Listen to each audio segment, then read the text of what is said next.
ஞாயிற்றுக்கிழமை இரவு வேளையிலே ஆண்டவராகிய இயேசு கிறிஸ்துவனுடைய 951வது கர்த்தருடைய வார்த்தையின் சத்தியம், தேவனுடைய ராஜ்யம் பேச்சிலே அல்ல, அது பலத்தில் இருக்கிறது. பேசுறது வேற, வாழ்றது வேற. தேவன் கூடவே இருக்கும் பொழுது நம்ம வாழ்கிற வாழ்க்கை என்பது ரொம்ப விசுவாசமாக இருப்போம். தேவனாகிய கர்த்தருக்கு ஒரு சாட்சியாக வாழ்வோம். ஆனால் தேவன் கூடவே இல்லாத பொழுது நம்ம அவருக்காக வாழ்கிற உண்மையான வாழ்க்கை இருக்கிறதுல, அதுதான் பலத்தோடு வாழ்க்கை. ஏசப்பா சொன்னார், மணவாளன் மணவாட்டியை விட்டு எடுபடக்கூடிய நாட்கள் வரும், அப்பொழுது நீ உபவாசிப்பாய். ஒரு கணவனோடு கூட வாழ்கிற வாழ்க்கையை விட, நீ அதிலே இருக்கக்கூடிய உண்மையை விட, கணவன் உன்னை விட்டு கடந்து போன பிறகு நீ வாழ்கிற வாழ்க்கையில் இருக்கக்கூடிய உண்மை இருக்கிறதே, அதுதான் பலன் என்று கர்த்தர் சொன்னார். ஆதாமில் இருந்து நாம் இன்றைக்கு வாழ்கிற வாழ்க்கை வரைக்கும் நம்ம எடுத்து பாருங்க.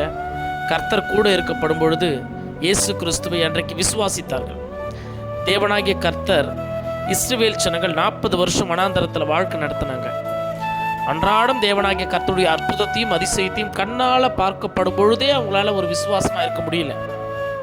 ஆனால் ஏசப்பா சொன்னாங்க, இஸ்ரவேல் தேசத்து ஜனங்களை பார்த்து, கண்டு என்னை விசுவாசிக்கிறவர்களை காட்டிலும் காணாமல் என்னை விசுவாசிக்கிறவர்களை பாக்கியவான்கள். இயேசு கிறிஸ்து 33.5 ஆண்டுகள் இந்த தேசத்தில் வாழுகிற பொழுது விசுவாசமாக இருந்த ஜனங்கள் அவரை விட்டு எடுபடும் பொழுது விசுவாசம் குறைந்து போகிறது.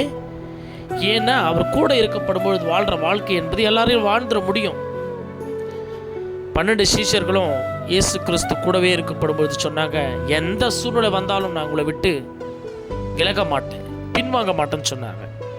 ஆனால் இயேசு கிறிஸ்து சிலுவையிலே ஒப்பு கொடுக்கப்படும் பொழுது 12 பேரில் யூதாஸ் காரியத்து காட்டி கொடுத்து இறந்து போன பிறகு 11 பேரும் ஓடி ஒளிச்சிட்டாங்க. இப்போ தேவனாகிய கர்த்தர் இந்த பூமியிலே, கர்த்தராகிய இயேசு கிறிஸ்துவை யார் என்று எனக்கு அடையாளம் தெரியும் என்று சொல்லி, நீர் ஜீவனுள்ள தேவனுடைய குமாரனாகிய கிறிஸ்து என்று சொன்ன பேதுரு கூட ஓடி ஒளிச்சிட்டார். வாழ்க்கை என்பது ஒரே மாதிரி இருக்காது. பேதுரு, தோமா, நாத்தான்வேல், அப்புறம் சீஷர்கள், இவங்க எல்லாம் இருக்கப்படும் பொழுது பேதுரு இயேசு கிறிஸ்து மரித்து 3ஆம் நாள் உயிரோடு எழுந்து கொஞ்ச நாள் காணாமல் இருக்கப்படும் பொழுது, நான் மறுபடியும் மீன் பிடிக்க போகிறேன் அப்படின்னு சொல்கிறாரு. பேதுரு பழைய வாழ்க்கைக்கு போகிறாரு. இயேசு கிறிஸ்து பேதுருவை மீன் பிடித்து கொண்டிருக்கப்படும் பொழுது அற்புதத்தை காண்பித்து, இதோ ஆண்டவர் என்று சொல்லி வலையை தூக்கி போட்டு எரிஞ்சு, இனிமேல் உன்னை மனுஷர்களை பிடிக்கிறவனாய் மாற்றுவேன் என்று சொல்லி அழைத்து கொண்டு வந்தார். மீண்டுமாக இயேசு கிறிஸ்து சிலுவையில் மரித்து உயிரோடு எழுந்த பிறகு அவரை கூடவே இருந்து சரீரத்தோடு காணாத காரணத்தினால், நான் பழைய வாழ்க்கைக்கு போனோம் சொல்லிட்டு மீன் பிடிக்க போனேன். இப்ப மீன் நடுராத்திரியில எதுவுமே கிடைக்கல. விடியற் காலத்தில் இயேசு திபெரிய கடற்கரையில் நிற்கிறாரு. பிள்ளைகளே, சாப்பிட்றதுக்கு ஏதாவது இருக்குதா? ஒண்ணுமே இல்லைன்னு சொல்றாங்க. அப்போ படகுக்கு வலப்புறமாக உங்கள் வலையை போடுங்கன்னு சொன்ன பிறகு மிக பெரிதான மீன்கள், 100 மீன்கள் கிடைத்தது. ஆனாலும் வலை கிழியல. கரையில் வந்த பிறகு மீனை புசித்தார்கள் இயேசு கிறிஸ்துவோடு கூட. இப்போ என்னன்னா, இயேசு கிறிஸ்துவை முதல்ல ஜீவனுள்ள தேவனுடைய குமாரனாகிய கிறிஸ்துன்னு சொல்லிட்டு பேதுரு தான் கண்டுபிடிச்சாரு, அவர் தேவன். ஆனால் கடற்கரையில் அக்கறையில் நிற்கப்படும் பொழுது பேதுருவால் கண்டுபிடிக்க முடியல. இயேசுவுக்கு அன்பாயிருந்து தன் மார்பிலே சாய்ந்த யோவான் தான் இயேசு கிறிஸ்துக்கு அவர் நிற்கிறவர் அப்படின்னு சொல்லிட்டு பேதுருவுக்கு சொல்றாரு. சொன்ன உடனே மேல் சட்டை கைட்டி போட்டு தண்ணியில் குடிச்சு ஆண்டவரை தேடி அன்போடு ஓடுகிறார் பேதுரு.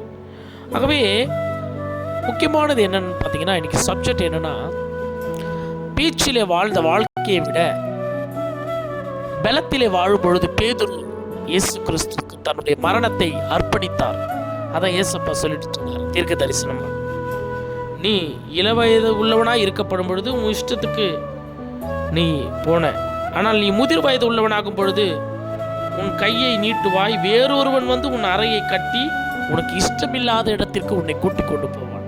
அதான் இயேசு கிறிஸ்துவுக்காக சிலுவையில் அறையிறதுக்காக பேதுருவை கூட்டிக் கொண்டு போனாங்க.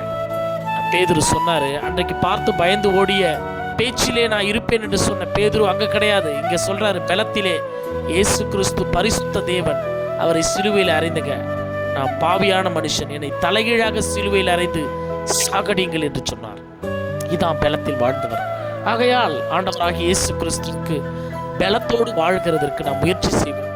அதிலே தேவனுடைய ராஜ்யம் இருக்கிறது, நம்முடைய ஆசீர்வாதம் இருக்கிறது, பரலோக வாழ்க்கை இருக்கிறது, ரட்சிப்பு இருக்கிறது. அந்த பலத்தில் வாழும்படியாய் கர்த்தர் அவருடைய கிருபைகளை நமக்கு தரும்படியாய் இயேசு கிறிஸ்துவினிடத்தில் வேண்டுவோம். தேவனாகிய கர்த்தர் ஒருவரே உலக ரட்சகர், அவரை தேடி வாருங்கள். அனைவரையும் ஆண்டவர் ஆசீர்வதிப்பாராக. நாளைய தினத்தில் வேறொரு தேவ செய்திகளோடு நான் உங்கள் காட் சர்வன்ட் சகரியா சதீஷ்குமார்.